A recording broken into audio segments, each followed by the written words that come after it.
Welcome again to Banned Book Week readings. This is in honor of Banned Book Week, which celebrates our freedom to choose and freedom to express one's own opinion based on the First Amendment. Should I read the First Amendment? For those of you who were not here yesterday, Congress shall make no law respecting an establishment of religion or prohibiting the free exercise thereof, or abridging the freedom of speech or of the press or the right of the people peaceably to assemble and to petition the government for a redress of grievances. Banned Book Weeks has been celebrated since 1982 by the American Libraries Association. So without further ado, I want to introduce our first reader of the day, and that would be Dr. Jan Susina from the Department of English, who specializes in children's literature. And he is going to read several selections and talk to you further about censorship and banning.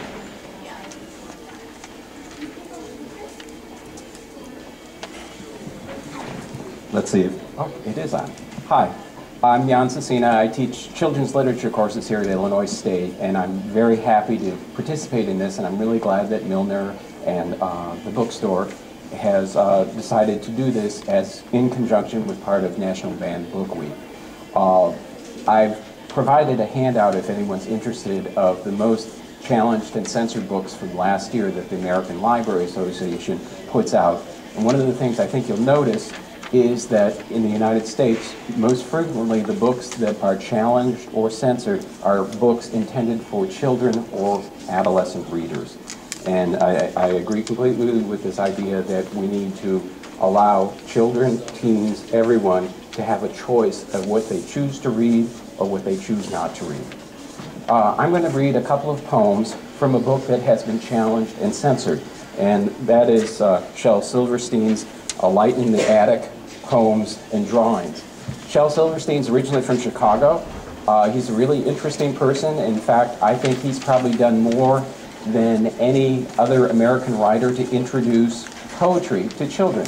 He's a beloved children's poet. This is the follow-up to his book, Where the Sidewalk Ends.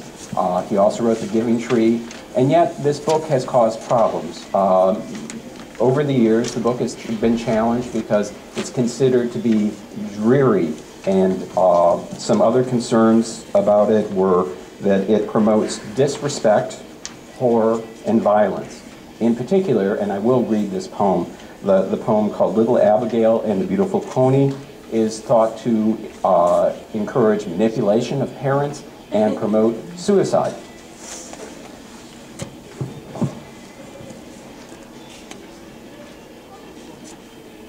The first poem I'm going to read is called The Sitter. Mrs. McTwitter, the babysitter, I think she's a little bit crazy. She thinks a babysitter's supposed to sit upon the baby.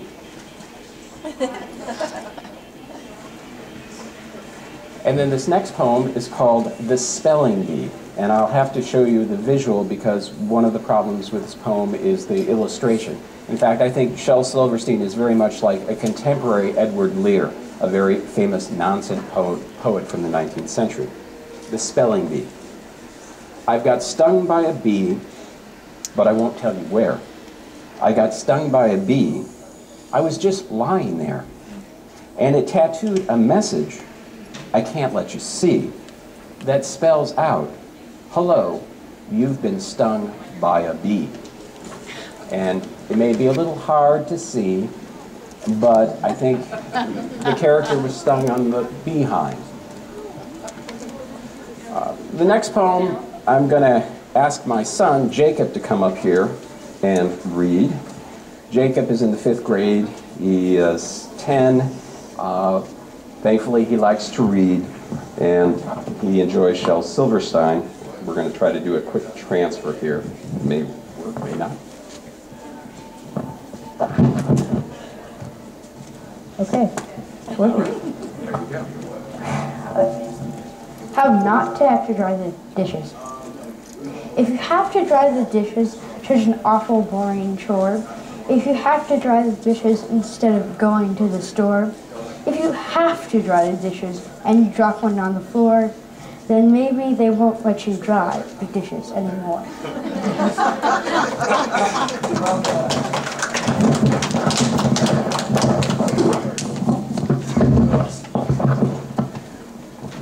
Very nice. And the final poem I'm going to read is the poem that has most frequently been cited as why this book has been challenged by concerned citizens, and that is the poem called Little Abigail and the Beautiful Pony.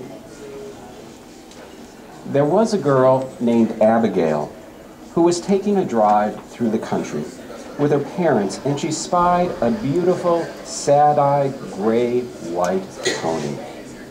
And next to it was a sign that said, "For sale, sheep." "Oh," said Abigail, "may I have that pony? May I please?" And her parents said, "No, you may not." And Abigail said, "But I must have that pony." And her parents said, "Well, you can't have that pony, but you can have a nice butter pecan ice cream cone when we get home." And Abigail said, "I don't want a peanut butter pecan ice cream cone. I want that pony. I need that pony." And her parents said, "Be quiet. Stop nagging. You're not getting that pony." And Abigail began to cry, and she said, "If I don't get that pony, I'll die." And her parents said, "You won't die. No child has ever died from not getting a pony." And Abigail felt so bad, and when they got home, she went to bed, and she couldn't eat, and she couldn't sleep, and her heart was broken, and she did die, all because of that pony that her parents wouldn't buy. This is a good story to read to your folks when they won't buy you something that you want. It's a wonderful collection of poems. I think they're humorous. I also think children, including young children, understand that they're ironic and funny. So I would hope we allow children to choose what they want to read, including Shel Silverstein. Thank you very much.